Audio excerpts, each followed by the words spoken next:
할렐루야. 여러분과 함께 찬양하고 여러분과 함께 예배할 수 있어서 정말 기쁘고 감사합니다. 옛말에 이런 말씀이 있습니다. 열 길 물속은 알아도 한 길 사람 속은 모른다, 그런 말이 있습니다.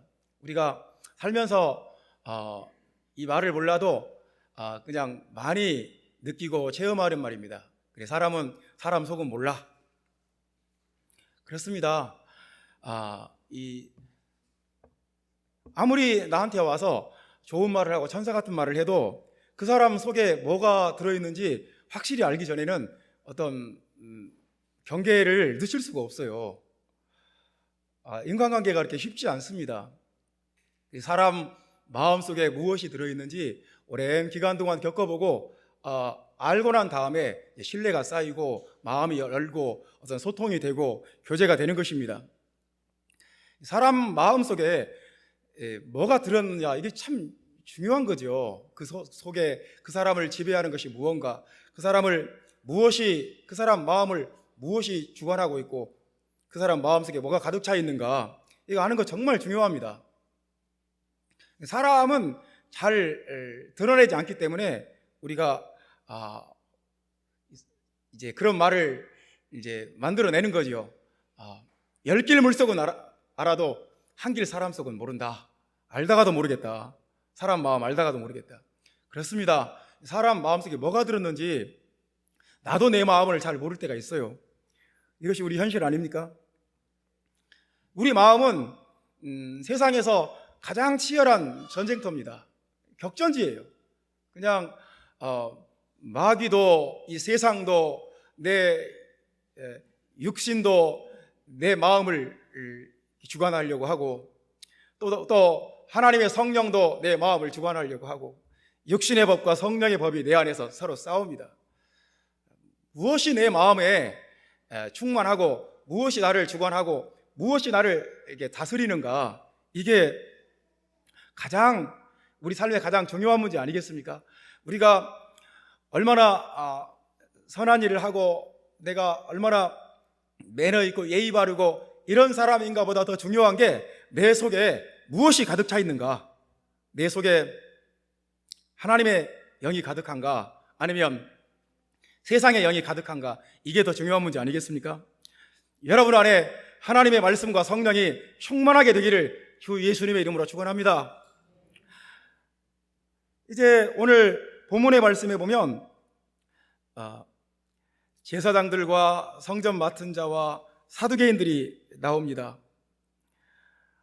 오늘 본문에 이 예루살렘의 실권자들, 예루살렘을 다스리고 예루살렘을 주관하는 이 사람들, 사두개인들, 관리들, 장로들, 서기관들, 대제사장 안나스와 가야바와 요한과 알렉산더와 및 대제사장의 문중, 공회, 그냥 총동원했습니다. 이 예루살렘에 있는 모든 장로들과 예루살렘에 있는 사두개인들과 예루살렘에 있는 권력자들이 총집결을 했어요. 다 함께 모였습니다. 이 사람들은 예루살렘의 권력자들입니다. 예루살렘의 종교 권력을 잡고 있는 사람들이에요. 예루살렘의 사법 권력을 잡고 있는 사람들입니다. 그러니까 예루살렘에서 가장 힘이 센 사람들입니다. 이 사람들은 예수 그리스도도 계속 감시하다가 예수 그리스도도 계속 미행하고 감시하다가 그냥 죄목을 뒤집어 씌워가지고 예수님도 십자가에 못 박아 죽이게 선동할 정도로 아주 살아있는 권력을 가진 사람들입니다. 이 교회를 중심으로 한 예수 그리스도의 운동이, 예수 그리스도의 복음 사역이 불같이 활발하게 일어나니까 이들이 함께 모였습니다. 비상이 걸렸어요. 전체가 다 모였습니다. 아예 그냥 총출동을 했습니다. 그들의 사적인 인맥과 공적인 모임을 총동원했습니다. 그리고 이 하나님의 교회를 반대하는 일에 일치단결을 했습니다. 야, 이거 안 되겠다. 그래서 사도들을 막 잡아다가 막 감옥에 막 가두었습니다. 그리고 또 사도들에게 막 협박을 합니다. 또 사도들에게 막 경고를 합니다. 위협을 합니다. 그래서 오늘 4장 말씀에 보면 이 사람들과 관련된 동사로 가득해요.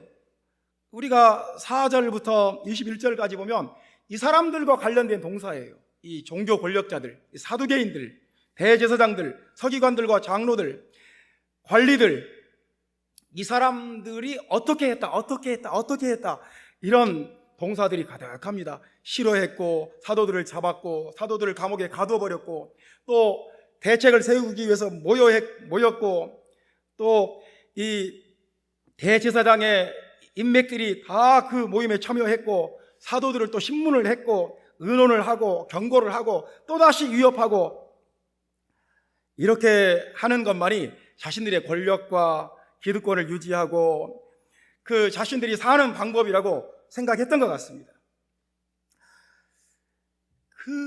그들이 그렇게 사도들이 이 복음을 전하는 것을 싫어하고 또 반대하고 잡아 가두고 협박하고 위협하고 경고하고 이런 모든 일을 하는 그들 마음속에 어떤 마음이 들어있었을까요? 그런 것들을 행하게 만드는 그들의 마음은 어떤 마음이었을까요?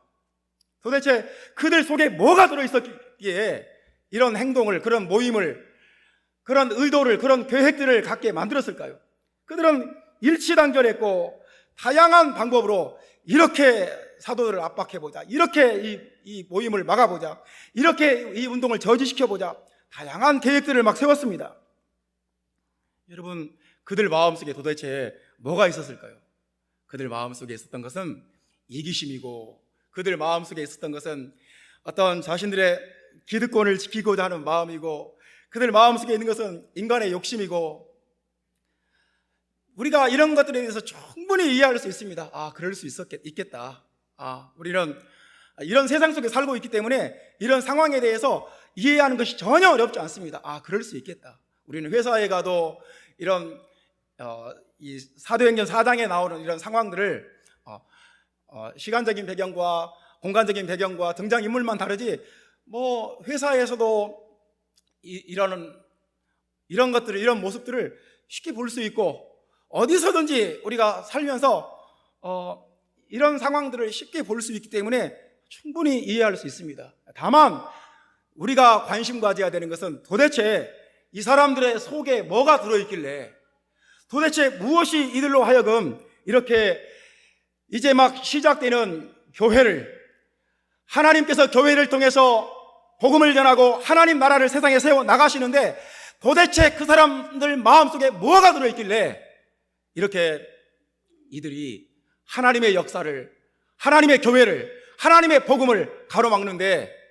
앞장서는가, 일치단결하는가, 정말 모든 아이디어를, 모든 계획을 총동원하는가, 우리가 그것이 궁금하다는 것입니다. 그 속에 뭔가 들어있지 않았을까요? 그 마음속에 도대체 뭐가 있었을까요? 오늘 성경은 그 사람들의 그런 모습에 대해서 성경적으로 해석을 합니다. 그 사람들이 그런 것은 사두개인들과 이 대제사장들과 이 서기관들과 성전 맡은 자들과 제사장들이 총동원해서 그들의 공권력과 그들의 사적인 인맥을 총동원해서 이제 막 시작하는 이 교회를, 예수 그리스도의 복음을 이렇게 반대하고 막아서는 것은 본질적으로 성경적으로 보면 이런 현상이다. 성경적으로 그것을 해석을 합니다. 여러분, 우리 4장 25절 말씀에 보면 이제 시편 2편에 있는 말씀들을 인용해서 그런 모습은 성경적으로 보면 이런 현상이다, 그렇게 해석을 합니다. 25절 말씀 보면 이렇게 말씀합니다. 또 주의 종 우리 조상 다윗의 입을 통하여 성령으로 말씀하시기를 어찌하여 열방이 분노하며 족속들이 허사를 경영하였는고, 세상의 군왕들이 나서며 관리들이 함께 모여 주와 그의 그리스도를 대적하도다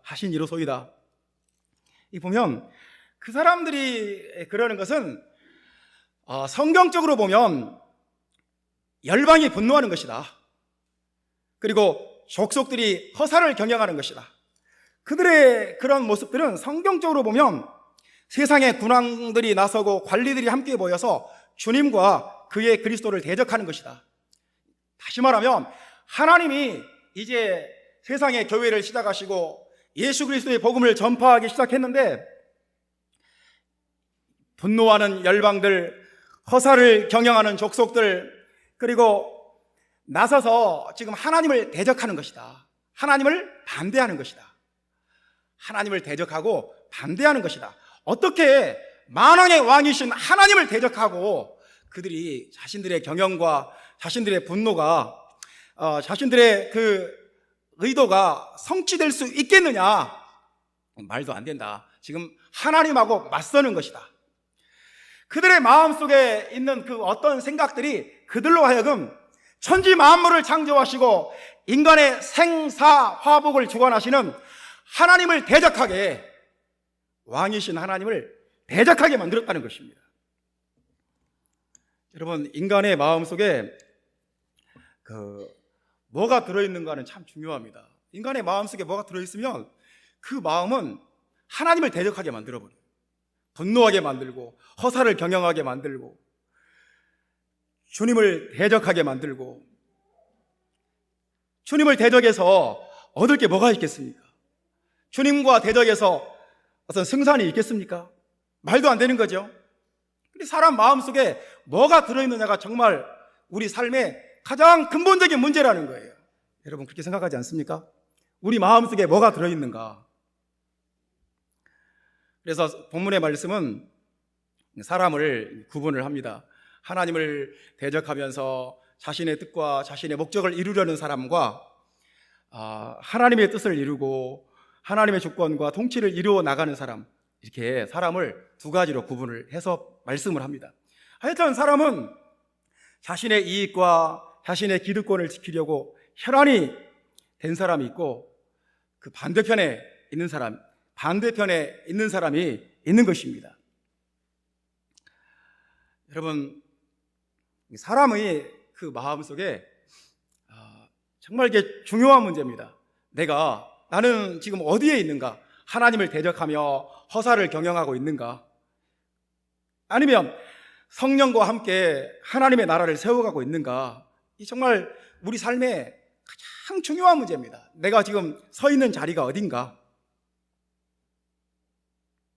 여러분, 그래서 사람이 자기 욕심과 자기 완고함과 자기 이기심으로, 자기 완고함으로 가득 찬 사람이 될 수도 있고, 아니면 그 반대편에 있는 사람을 오늘 성경은 성령이 충만한 사람이라고 합니다. 성령이 충만할 수도 있습니다. 여러분, 우리 마음속에 무엇이 충만해야 될까요? 우리 마음속에 성령과 하나님 말씀이 충만해야 될까요? 아니면 이 세상 욕심과 이기심과 이 고집과 완고함이 충만해야 될까요? 지금 우리는 어떤 상태일까요? 우리가 무엇으로 충만해져야 될까요? 사랑하는 형제자매 여러분 안에 하나님의 성령과 하나님의 말씀으로 충만되시기를 바랍니다. 우리 마음속에 무언가, 내 마음속에 충만한 것이 무엇인가? 내 마음을 지배하는 것이 무엇인가? 내 마음을 주관하는 것이 무엇인가? 성령인가? 아니면 인간의 이기심인가? 인간의 욕심인가? 세상적인 생각인가? 도대체 무엇이 내 마음속에 충만한가? 이것이 우리 삶의 가장 중요한 문제입니다. 내 마음속에 무엇이 충만한가? 우리는 중요한 게 많아요. 내 삶에 중요한 것이 참으로 많습니다. 가장 중요한 것은 내 마음속에 무엇이 충만한가입니다. 하나님은 오늘 본문의 말씀에 보면 하나님은 이 세상에 자신의 계획을 이렇게 추진해 나가세요. 자신의 계획을 가지고, 목적을 가지고 이렇게 세상을 다스리시고 주관하시고 자신의 뜻을 이루어 가시는 그런 하나님이신 거예요. 하나님은 사람들에게, 자신이 택한 사람들에게 성령을 충만하게 주시고 그 사람들을 통해서 하나님의 뜻을 이루어 나가십니다. 여러분 안에 하나님의 성령으로 충만케 되시기를 예수님의 이름으로 축원합니다. 그럼 오늘 이제 제가 여러분과 함께 같이 나누고 싶은 말씀은 뭐냐면, 성령이 충만한 사람은 어떤 사람인가입니다. 성령 충만한 사람은 어떤 사람인가? 우리 8절 말씀 다 같이 읽겠습니다. 8절 말씀, 이에 베드로가 성령이 충만하여 이르되 백성의 관리들과 장로들아, 거기까지만 보겠습니다. 성령이 충만했습니다. 그리고 13절 말씀 또 보겠습니다. 그들이 베드로와 요한이 담대하게 말함을 보고, 할렐루야. 성령이 충만한 사람은 어떤 사람이냐면 자신의 신앙과 자신의 믿음에 대해서 담대한 사람이다 하는 것입니다. 담대한 사람이다. 하나님의 성령은 우리 마음속에 들어오시면 우리를 담대하게 만들어요. 제자들은 원래부터 담대한 사람들이 아니었습니다. 아주 좀 못났지요. 예수님이 십자가에 못 박히실 때 다 도망갔습니다. 또 예수님을 3번씩이나 모른다고 막 부인하고 막 저주까지 한 사람도 있었습니다. 앞에서는 큰 소리 뻥뻥 쳤지만 뒤에 가서는 전혀 다른 모습들을 보여주는 그런 제자들이, 원래 제자들이 이런 사람들이었어요. 그런데 이 제자들이 성령을 충만히 받더니 아주 담대한 사람이 되어버린 거예요. 정말 아니 이 공회 앞에서 담대하게 말을 합니다. 그러니까 이 공회에 있던 사두개인들과 이 대제사장들이 깜짝 놀라는 것입니다. 이상하게 생각했습니다. 아니 이 사람들이 갈릴리 어부들이고 아주 무식한 사람들인 줄 알았는데 이렇게 담대하게, 성경적으로 담대하게 말하다니 깜짝 놀라는 것입니다. 이들이 성령 충만하게 된 것은, 그들이 담대한 것은 하나님의 성령이 충만했기 때문입니다. 저와 여러분도 우리가 믿는 신앙에 대해서 담대해지기를 바랍니다. 우리의 믿음에 대해서, 우리가 전하는 진리에 대해서 우리가 담대해져야 된다고 생각합니다. 우리가 믿는 진리가 얼마나 성경적인지, 내가 믿는 예수가 얼마나 강력한 예수인지, 내가 믿는 신앙이 얼마나 좋은 신앙인지에 대해서 우리가 그 누구 앞에서도 주눅들지 않고 강하고 담대해야 된다고 저는 믿습니다. 그러니까 우리가 내 신앙에 대해서 어디 가서 우물쭈물하기 쉽습니다. 내 신앙에 대해서 내가 자신감 있게 말하지 못하고 아주 담대하지 못할 수도 있습니다. 그러면 안 되는 거예요. 하나님의 성령으로 여러분이 충만해져서 우리가 가진 진리에 대해서, 우리가 가진 신앙에 대해서 아주 강하고 담대한 마음 가지시기를 바랍니다. 아니 이 사람들이 지금 유대인들 앞에 서 있는 거예요. 유대인들이라면 누구나 주눅이 들고 두려운 대상입니다. 이 사두개인들은 사도들을 잡아서 감옥에 가둘 수도 있습니다. 채찍으로 때릴 수도 있습니다. 필요하면 어떤 죄명을 뒤집어 씌워서 죽일 수도 있습니다. 그들 앞에서 이 사도들이 담대하게 말했다니까요. 전혀 타협적이지 않았습니다. 협상하는 태도를 보이지 않았습니다. 그래 우리가 이 신앙 지키는데 예루살렘 바깥에 가서 지킬게, 이런 것도 아니었습니다. 너희 말 듣는 것이 하나님의 말씀 듣는 것보다 옳은가 판단하라, 이렇게 그냥 막 큰 소리를 빵빵 쳤습니다. 우리는 보고 들은 것을 말하지 아니할 수가 없다. 어떻게 이분들이 이렇게 담대해졌습니까? 성령 충만해서 그런 것입니다. 우리가 성령 충만해져야 담대하게 신앙생활할 수 있고, 이렇게 담대한 자들을 통해서 하나님의 뜻이 이루어지고 하나님의 나라가 이 땅에 이루어진다는 것을, 복음을 전파할 수 있고 하나님의 뜻을 이루어낼 수 있다는 것을 여러분 믿으시기를 주님의 이름으로 축원합니다. 하나님은 담대한 사람 통해서 일하시는 거예요. 이렇게 우유부단하고 우물쭈물하고 아주 좌고우면하고 이런 사람들을 통해서는 하나님이 일하시는 것을 못 봤어요. 여러분, 소년 다윗이 골리앗을 향해서 막 달려갑니다. 물맷돌 5개 들고 막 달려갑니다. 얼마나 담대합니까? 그런 것이 담대한 거예요. 저 골리앗, 하나님을 모르는 저 우상 숭배하는 저 사람이 뭐가 두렵냐? 만군의 하나님이 나와 함께 하신다. 전쟁의 승패는 여호와께 달려있다. 이기게 하시는 분도 여호와고 승리를 주시는 분은 여호와다. 그러면서 막 물맷돌 들고 담대하게 나아갔습니다. 여러분, 하나님이 다윗이 담대하니까 쓰신 거예요. 아주 담대하니까. 우리가 막 큰 소리 칠 수 있지만 어떤 상황에서는 되게 움츠러들기가 쉽습니다. 내가 하나님 앞에 뭔가 헌신해야 될 때, 내가 하나님 앞에 뭔가 내 희생해야 될 때, 내가 내 삶에 뭔가 예수님 때문에 뭔가 손해봐야 될 때, 그럴 때면 누구든지 좀 조심스러워집니다. 큰 소리를 못 쳐요. 성령이 충만하면 우리가 하나님 나라에서 강하고 담대한 사람이 됩니다. 성령은 여러분과 나를 담대하게 만들어주시는 성령인 줄 믿으시기 바랍니다. 그러니까 성령 충만 받아야 돼요. 계속 찬양하면서 기도하면서 말씀 듣는 가운데 성령 충만히 받아서 우리가 강하고 담대한 성도, 마귀를 이기고 세상을 이기고 내 자신을 극복하는 강하고 담대한 성도,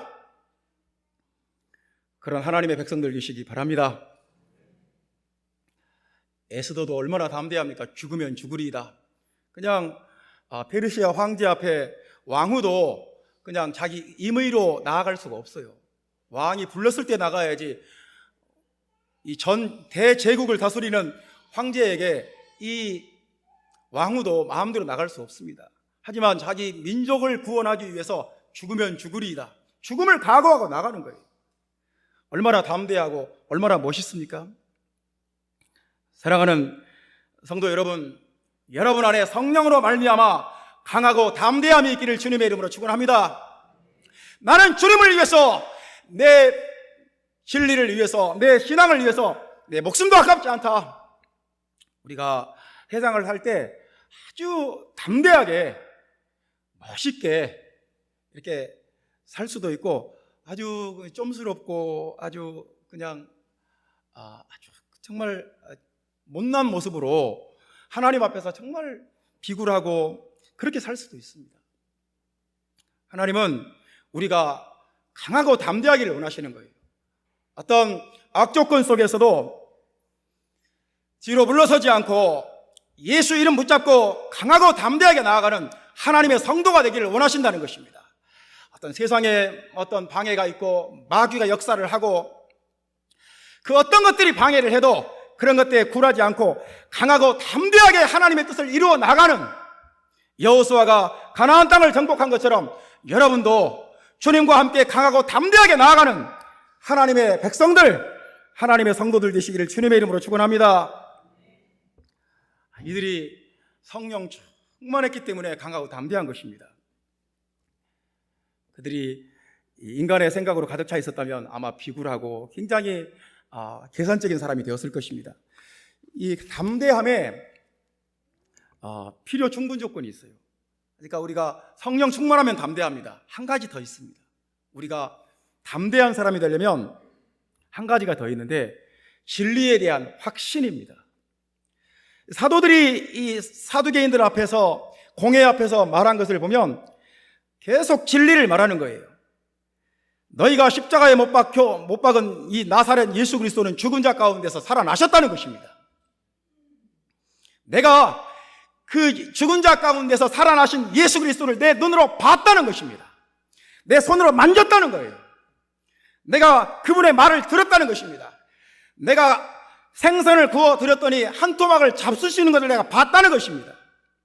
나는 예수 그리스도가 죽었다가 다시 살아나신 것을 나는 증언할 수 있다는 것입니다. 나는 그것에 내 목숨을 걸 수 있다는 것입니다. 예수 그리스도가 죽은 자 가운데서 살아나셨다는 것은 그분이 모퉁이의 머릿돌이 되셨다는 것이다. 성경적으로 보면 그분이 모퉁이의 머릿돌이 되신 것이고, 그분이 모퉁이의 머리털이 되셨다는 것은 그분이 유일한 구원자라는 뜻이다. 유일무이한 구원자다. 수많은 구원자 중에 하나가 아니다. 수많은 선지자 중에 하나도 아니고 수많은 철학자 중에 하나도 아니다. 그분은 유일무이한 구원자다. 하늘이 두 쪽 나도 이것은 사실이다. 내 생명을 걸고 증언할 수 있는 진실이다. 예수 그리스도는 하늘에서 왕이 되셨고 지금 부활하심으로 다시 살아나심으로 우리가 살고 있는 이 땅에서도 왕이 되셨다. 이들은 이 진리를 말하고 진리를 증언하는데 그들은 목숨을 걸 수 있었어. 이건 확실이다. 확실하다. 이건 부정할 수가 없다. 그 누구도 이걸 부인할 수 없다. 이것이 진리다. 예수 그리스도만이 우리의 유일한 구원자다. 그러니까 여러분, 누가 성령 충만하고 누가 담대한 사람입니까? 자신의 믿음과 자신의 신앙에 대해서 확실하고 담대한 사람이, 우리가 성경이 말씀하는 사도들이 가르친 진리를 믿는다면 이것에 대해서 우리는 확실하고 담대해야 돼요. 이것이 사도들이 가르친 진리다. 이것이 성경이 말하는 진리다. 이것이 하나님께서 우리를 구원하시는 진리의 말씀이다. 나는 이 진리를 위해서 내 목숨도 아깝지 않다. 그러면 우리는 담대할 수 있습니다. 하나님은 아주 이리 따지고 저리 따지고 이거 생각하고 저거 생각하고 이런 사람보다 그냥 담대한 사람 통해서 하나님의 뜻을 이루시고 하나님의 나라를 세워나가십니다. 하나님은 그런 사람과 함께 일하시는 거예요. 여러분, 저와 여러분 하나님 앞에서 강하고 이 진리에 대해서만큼은 우리가 다른 것에서는 아주 유순할 수 있어요. 우리가 다른 면에서는 아주 조금 섬세한 사람이 될 수 있어요. 하지만 이 진리의 말씀에 대해서는, 진리를 전하고 가르침에 있어서는 우리가 아주 강하고 담대한 사람, 마귀를 대적할 수 있는 사람, 세상을 이길 수 있는 사람, 자신을 극복할 수 있는 사람, 이런 담대한 사람, 아주 쿨하고 멋있는 사람, 이런 사람 되시기를 주님의 이름으로 축원합니다. 이 사람이 성령 충만하다는 것이 그런 거예요. 성령이 충만하면 우리가 평생 어떤 사람의 생각과 세상의 욕망과 어떤 마귀의 유혹에 사로잡혀서 평생 살아갈 수도 있고, 그 대신에 성령 충만해서 담대하게 살 수도 있고. 여러분, 어떤 것이 더 나을까요? 여러분 안에 성령이 충만하시기를 바랍니다. 진리의 말씀이 충만하기를 바랍니다. 두 번째, 성령 충만한 사람은 어떤 사람인가? 24절 말씀 다 같이 읽겠습니다. 24절 말씀, 그들이 읽고 한 마음으로 하나님께 소리를 높여 이르되 대주제여 천지와 바다와 그 가운데 만물을 지으신 이시요. 이 사도들이 이 대제사장들과 사두개인들과 이 서기관들, 이 예루살렘의 권력자들 앞에서 협박도 받고 또 경고도 받고 또 막 위협도 당했습니다. 도무지 말하지 마라. 절대로 말하지 마라. 예수를 가르치지 마라. 복음을 전하지 마라. 이런 모든 것들을 이제 교회 앞에 가서 다 보고를 했습니다. 지금 이런 상황이다. 그랬더니 그들이 사도들의 그 보고를 듣자마자 그냥 자연스럽게 한 마음으로 하나님께 소리를 높여 기도했다고 합니다. 그냥 한 마음으로. 누가 지금 여러분 기도해야 됩니다, 기도 안 하면 큰일 납니다, 우리 다 같이 기도합시다, 그런 것도 아니었어요. 자연스럽게 모두가 기도를 합니다. 자동적으로 기도를 해요. 기도를 막 어떤 의식으로 하는 것도 아니었습니다. 이 상황을 극복할 수 있는 유일한 길은 기도하는 것이다. 기도하는 것 외에 이 하나님을 대적하는 이 악의 무리를 이길 방법이 없다. 우리는 하나님께 기도해야 된다. 예루살렘의 권력자들과 무엇으로 맞서 싸울 것인가? 이들은 예수님도 십자가에 못 박아 죽일 정도로 권력 있는 사람들인데 우리가 저들과 어떻게 맞서 싸울 것인가? 우리는 우리의 왕, 우리의 주권자, 예수 그리스도에게 기도하는 길밖에 없다. 자연스럽게 기도했습니다.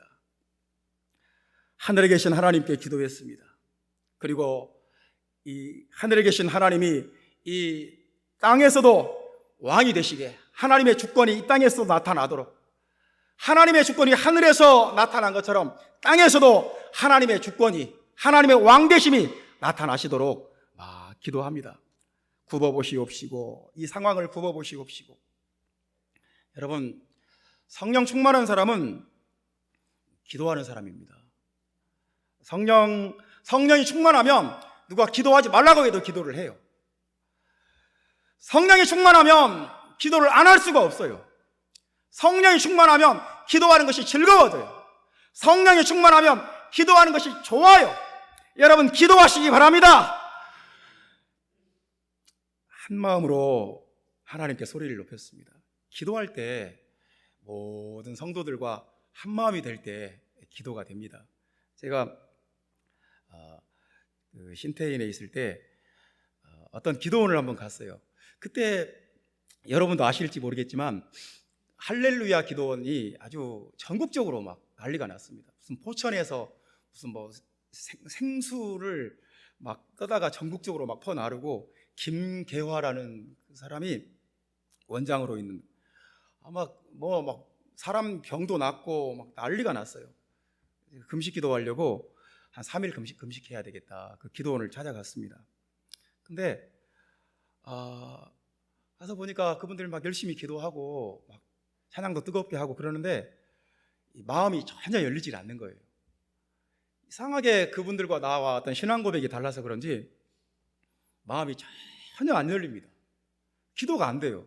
아무리 기도하려고 해도 그 모인 사람들과 같은 마음이 되지 않으니까 기도가 안 되더라고요. 그래서 그냥 금식도 안 하고 기도도 안 하고 그냥 그날 당일날 그냥 다시 철수를 했습니다. 그래서 제가 그때 느꼈어요. 기도는 나 혼자 하는 것이 아니구나. 이렇게 영적인 네트워크가 되어서 한 마음으로 딱 성령이 하나 되게 하신 것을 딱 유지하고 있을 때, 그럴 때 기도가 되는구나. 기도는 참 영적인 것이구나. 한 마음으로 영적인 네트워크가 딱 이루어졌을 때 기도가 강해지고 기도를 할 수 있는 거구나. 여러분, 우리가 이렇게 한 마음으로 모여서 서로를 위해서 기도하고 서로 기도 안에서 서로 통하고 서로 한 마음이 됐을 때 기도할 수 있습니다. 여러분, 한 마음으로 기도하는 교회, 한 마음으로 기도하는 여러분 되시기 바랍니다. 성령이 충만하지 않으면 세상 것이 좋아요. 세상이 참 재밌고, 세상이 너무너무 재밌는 게 많고, 정말 기도하는 것은 너무너무 지루하고 따분한 거예요. 말도 안 되는 거예요. 세상에 얼마나 재밌는 게 많은데, 신촌에 가보면, 홍대에 가보면, 연남동 가면 얼마나 신나고 정말 재밌고 정말 세상이 얼마나 재밌는 것인데, 기도하자니, 아니 기도는 너무너무 따분하고 너무너무 지루하고 재미없고 세상의 즐거움과 비교하면 기도는 말도 안 되는 거예요. 근데 여러분, 성령 충만하면 기도처럼 좋은 게 없어요. 기도하는 시간보다 더 좋은 시간이 없어요. 기도하는 시간보다 더 즐거운 시간이 없어요. 기도하는 것보다 더 정말 이익이 되고 은혜가 되고 힘이 되고 능력이 되고 기도하는 것을 대신할 것이 아무것도 없어요. 그러니까 그 속에 세상의 영이 들어있으면 세상 것이 좋은 거예요. 왜냐하면 그 영끼리 통하니까. 성령이 충만하면 기도하는 것이 좋은 거예요. 여러분, 기도하는 여러분 되시기를 바랍니다. 기도 소리도 우리가 주목해야 됩니다. 하나님께 소리를 높여 기도했다고 합니다. 소리를 높여, 하나님 앞에 소리를 높여서 막 기도했습니다. 우리가 교회 안에서 하나님께 기도 소리가 높아져 있는지, 아니면 막 사람들과 막 갈등하고 대립하고 사람들을 헐뜯고 비난하고 이런 목소리가 높아져 있는지, 그걸 보면 알 수 있어요. 우리가 성령 충만한가? 그렇지 않은가? 성령 충만하면 기도 소리가 높아진다는 거예요. 기도 소리가 높아진다는 거예요. 기도 소리의 볼륨과 그 톤이 커진다는 거예요. 여러분, 기도가 여러분 안에서 여러분의 가장 큰 목소리가 기도 소리가 되시기를 바랍니다. 다른 데서는 목소리가 막 왕왕왕왕 커지는데 기도하자고 하면은 그냥 막 비 맞은 촌닭같이 그냥 병든 닭같이 그냥 꼬박꼬박 시루하고 기도도 안 되고 잡념만 떠오르고 이렇게 된다. 이것이 성령 충만하지 않아서 그래요. 성령이 충만하면 기도는 누가 하자, 해야 된다, 안 하면 안 된다, 너 기도해라, 이렇게 막, 기도는 성령 충만하면 자기도 모르게 하는 거예요. 그냥 이게 자연스러운 거예요. 억지스러운 것이 아니에요. 여러분, 기도하는 여러분 되시기를 주님의 이름으로 축원합니다. 이들의 기도 내용도 참 멋집니다. 하나님이 기도의 내용도 이렇게 이끌어 가시는 것 같아요. 우리가 기도하면 하나님이 우리의 기도하는 내용도 이끌어 가세요. 이렇게 기도하고 이렇게 기도하고. 그래서 우리가 1시간씩 2시간씩 기도하는 사람 보면 저 사람은 도대체 무슨 기도할 것이 이렇게 많을까? 난 한 5분 기도하면 더 이상 기도할 것이 없어. 우리 엄마 아버지 건강 위해서, 우리 아버지 사업 위해서, 내 학업을 위해서, 내 취업을 위해서, 내 건강을 위해서 몇 가지 기도하면 기도할 것이 없어. 5분 지나면 할 것이 없어. 근데 기도를 막 하시는 분들 보면 도대체 어떻게 1시간씩 기도할 수가 있나? 신기하다. 어떻게 2시간씩 기도할 수가 있나? 참 신기하다. 기도하면요, 하나님이 기도할 내용을 자꾸 줘요. 이렇게 기도해라, 이것을 위해서 기도해라, 이것을 위해서 기도하라. 여러분, 기도한 내용이 참 멋집니다. 일단 기도할 때 하나님, 사두개인들과 대제사장들의 이 위협과 경고와 협박에서 우리를 좀 구해 주십시오. 저들이 더 이상 우리를 핍박하지 못하게 해주세요. 그렇게 기도를 하지 않습니다. 종들로 하여금 어찌됐든지 이 상황 속에서 이 상황을 돌파하고 담대히 하나님 말씀을 전하게 해주십시오. 이렇게 기도했습니다. 저들이 우리를 더 이상 핍박하지 않도록 저들의 마음을 변화시켜 주세요. 그런 기도가 아닙니다. 저들이 핍박하든 말든, 경고를 하든 말든, 위협을 하든 말든, 잡아 가두든 말든 우리는 더 담대하게 복음을 전하게 해 주십시오. 여러분, 기도가 멋지지 않습니까? 여러분의 기도가 이렇게 수준 높은 기도, 이렇게 멋있는 기도, 이렇게 정말 하나님의 마음을 움직이는 기도가 되시기를 주님의 이름으로 축원합니다. 우리의 기도가 이렇게 정말 하나님과 마음이 통하는 기도, 성령 충만할 때 이런 기도를 할 수 있는 거예요. 또 이런 기도를 합니다. 30절 말씀 보겠습니다. 30절 말씀 보면 이런 기도도 합니다. 손을 내밀어 병을 낫게 하시옵고 표적과 기사가 거룩한 종 예수의 이름으로 이루어지게 하옵소서. 여러분, 멋지지 않습니까? 이런 기도는 참 은혜가 되는 기도예요. 이게 뭘 기도한 것일까요? 30절의 기도의 내용을 우리가 알아야 돼요. 도대체 뭘 기도한 거예요? 손을 내밀어 병을 낫게 하옵시고 표적과 기사가 거룩한 종 예수의 이름으로 이루어지게 하옵소서.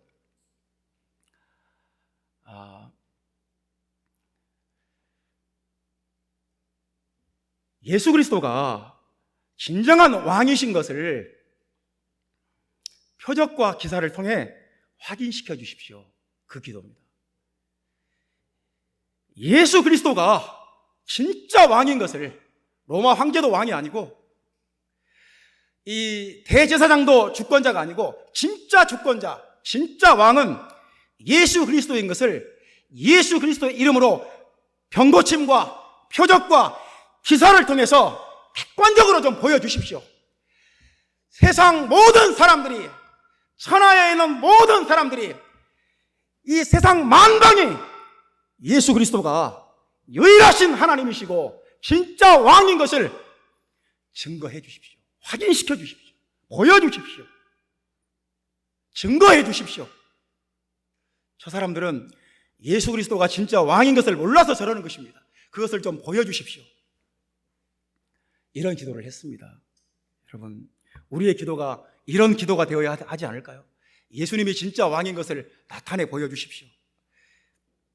예수 그리스도가 진짜 하나님인 것을 우리는 믿고, 우리는 알고 믿지만 그렇지 않은 사람들도, 그것을 부인하는 사람들에게도 나타내 보여주십시오. 여러분의 기도가 이런 기도가 되기를 주님의 이름으로 축원합니다. 이런 기도는 성령 충만해야 가능한 거예요. 여러분, 성령 충만하시기를 주님의 이름으로 축원합니다. 세 번째입니다. 성령 충만한 사람은 어떤 사람인가? 31절 말씀 다 같이 읽겠습니다. 빌기를 다함에 모인 곳이 진동하더니 무리가 다 성령이 충만하여 담대히 하나님의 말씀을 전하니라. 아멘.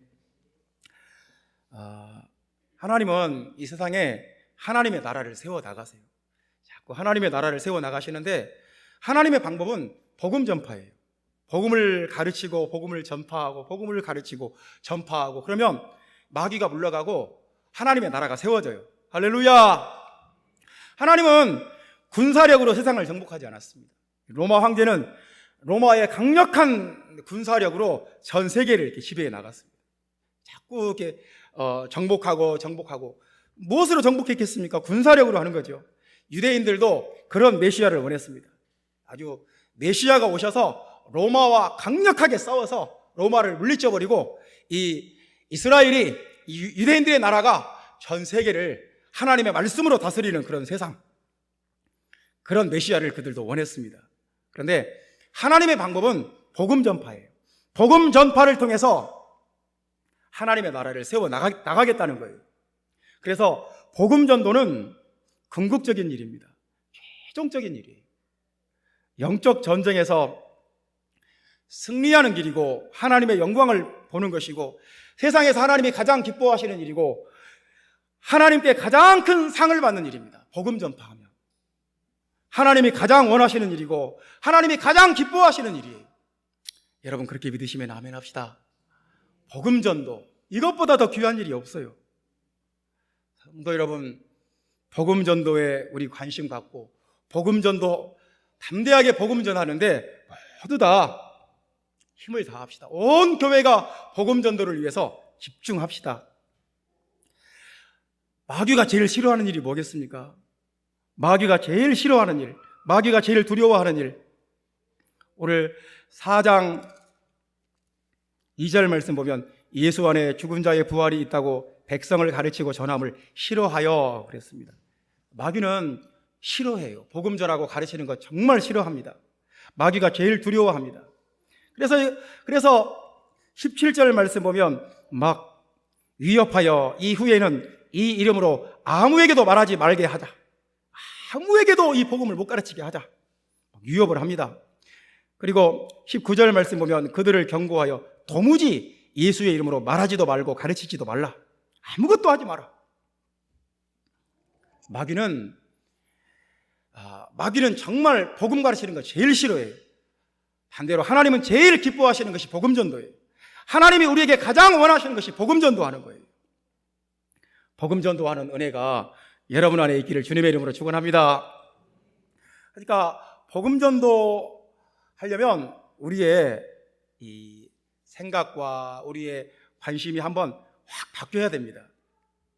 그러니까 그런 말씀이 있어요. 31절 말씀 보면 우리가 특이한 표현 하나를 볼 수 있습니다.